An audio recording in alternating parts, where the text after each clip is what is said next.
it shocked me because I was like, yeah, this is real energy. And two, as a male, it's an even bigger mind blow because it's like the reason I was releasing, I had two wet dreams or was frequently getting wet dreams is because my body or my system wasn't able to hold that energy, or rather, I probably taught it to the way I built a habit of not holding that energy. So the typical man who releases a lot, he also is basically teaching his body how not to handle energy, and it took a long while for my body to reconfigure and be able to hold the spiritual this life force. And the thing is, when you're not able to hold it, you're missing out on big like a big amount of magnetism, I would say, because when you hold this force, when you build this force, you become a big strong magnet to attract. So that already just kind of diminishes the effort you need to put in to get somewhere.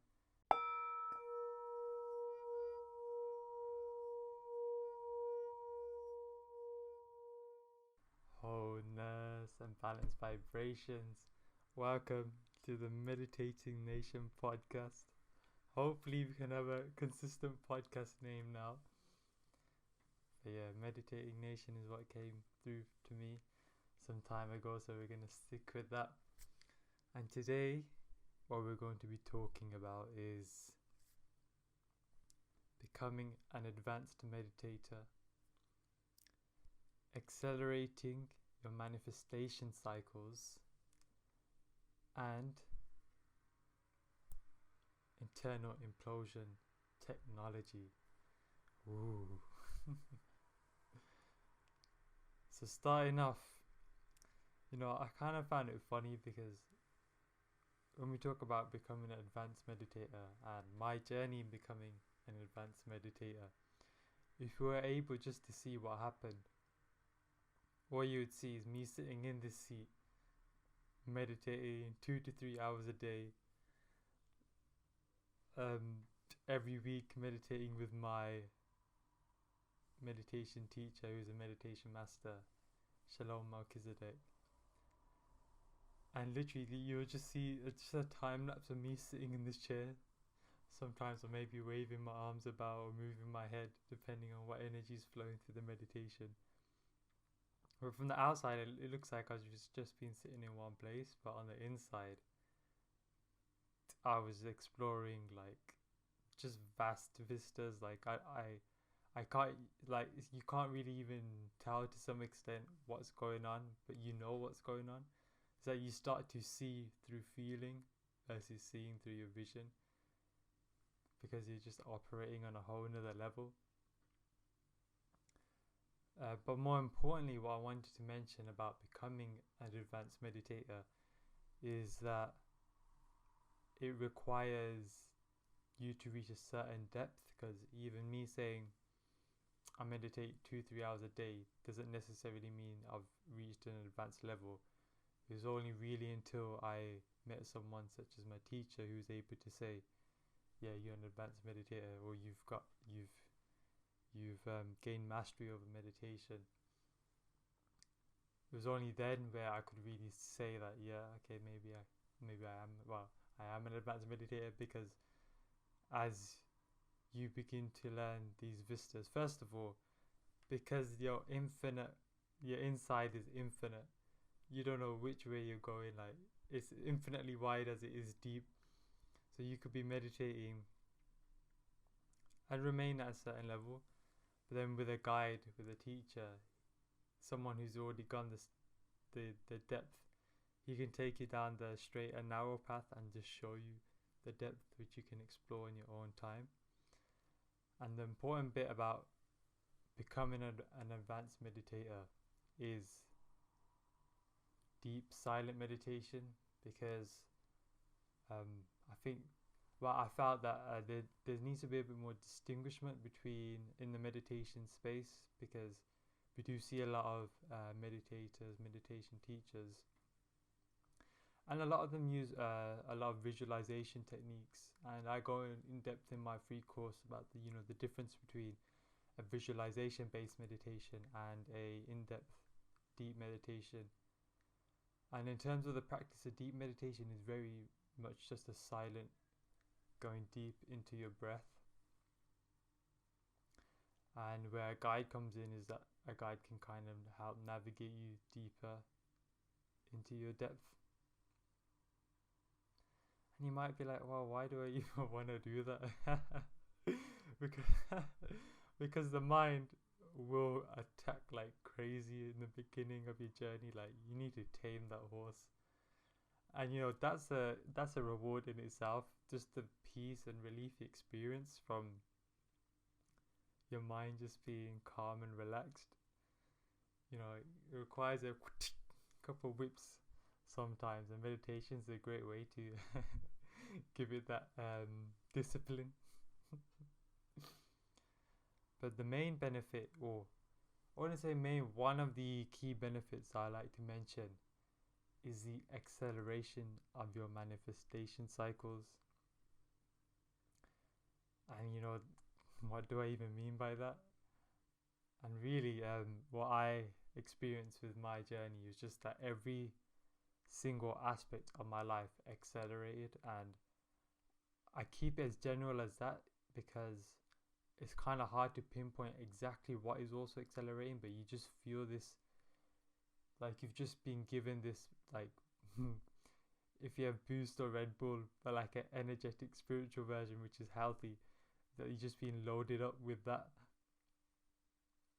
And even though usually energetically the change happens instantly, but it takes time to come into the physical, you can just feel this force, just this constant, like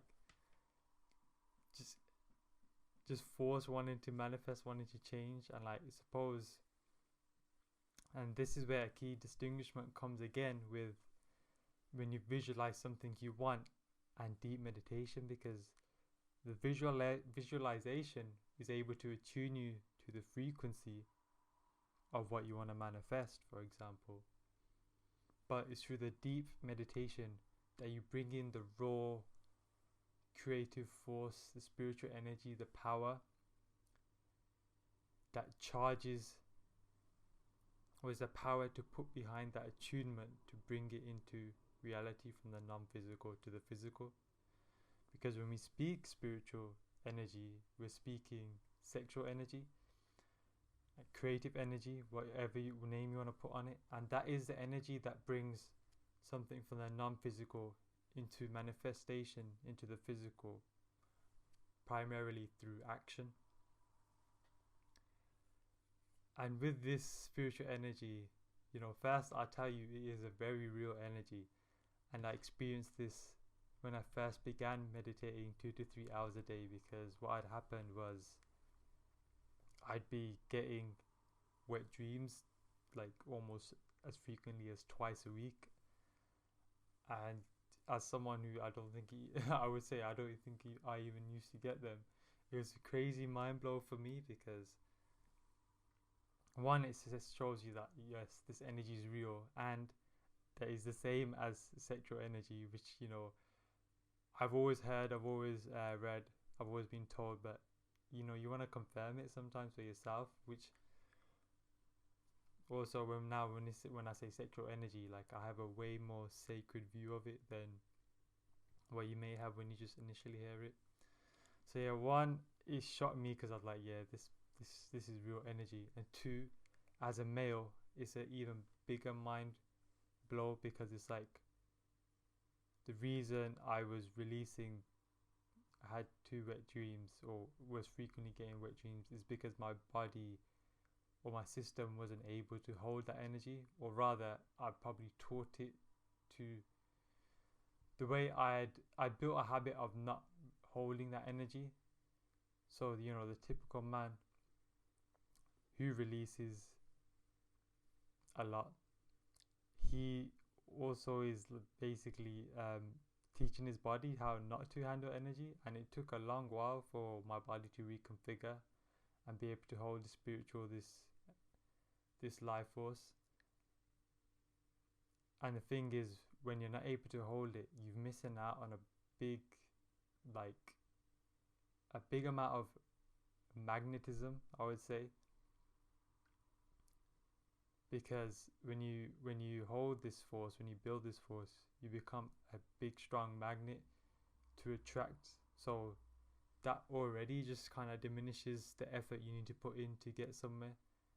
Because once you attune your vibration, you're already a strong vital magnet to attract those situations and opportunities you need towards you. And I guess it's kind of funny because that males, when you say male, the kind of what's that word? The preconception you have is or the stereotype is like the person who just works a lot, like he's straight line, he's gonna go and do what he needs to do. And it's like, maybe that's partly because you've lost or forgotten or not been able to tap into this aspect of yourself where you can build energy and become a magnet and become whole, because essentially that is an aspect both males and females have.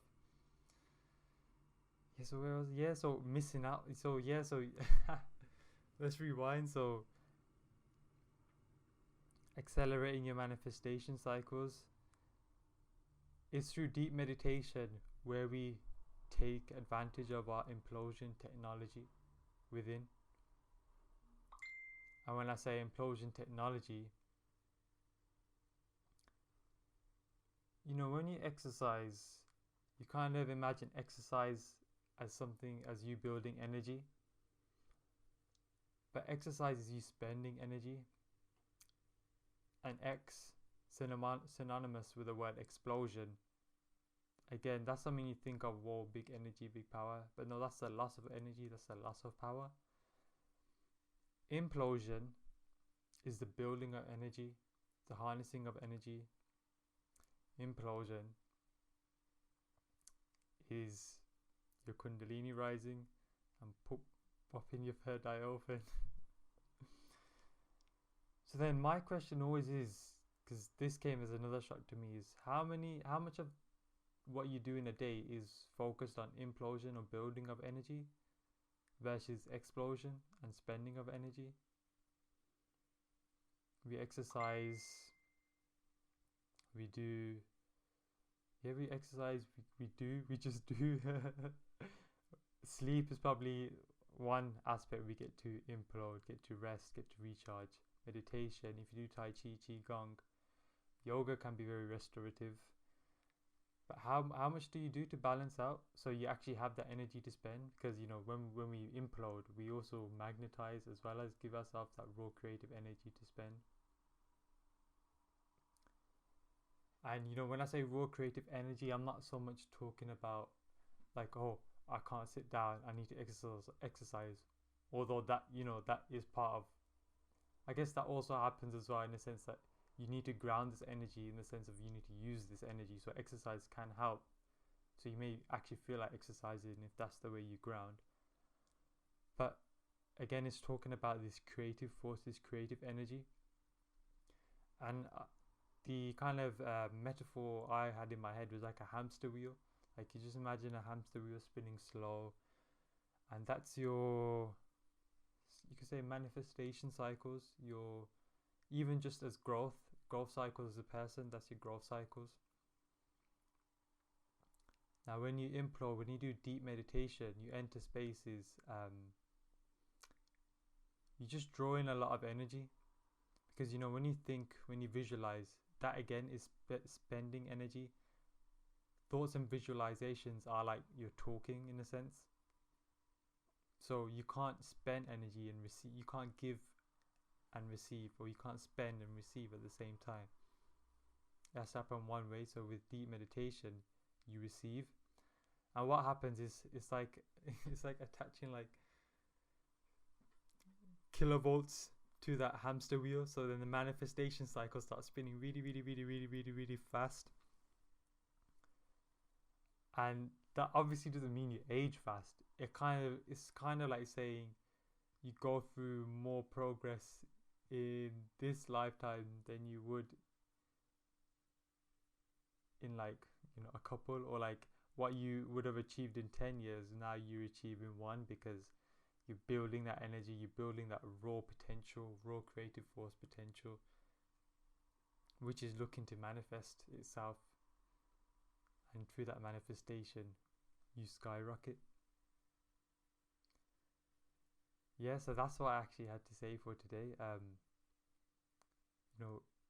Becoming an advanced meditator, meditation is very much a unique path. Each meditation is unique to you. Each meditation is unique in itself, although it just may seem like you're doing the same thing every time. There's alignments going on many levels, where when you start to begin to quiet the mind, you begin to tap into that and begin to feel that. And with regard to more information, I do have a free course, Journey into Inner Exploration, on my website mambiadins.com, where I go into a bit more detail about the other array of benefits provided in meditation, and a bit more distinguishment between why you might want to use visualization based meditation, why you might want to use depth-based meditation. And also feel free to reach out. I do online sessions if you want to guide deeper into meditation, even healing, like emotional trauma clearing, stuff like that, through meditation. And I studied holistic health with Dr. Inky, who is a pioneer. Like, a lot of his stuff is first-hand research, so I do know a lot about holistic health as well. And yeah, general guidance, obviously secret energy soul coach as well, so I've got full spectrum solutions. So feel free to reach out, shoot me a message also if you just had a question, had a query about anything. And stay well, take some time to meditate and implode wholeness and balanced vibrations.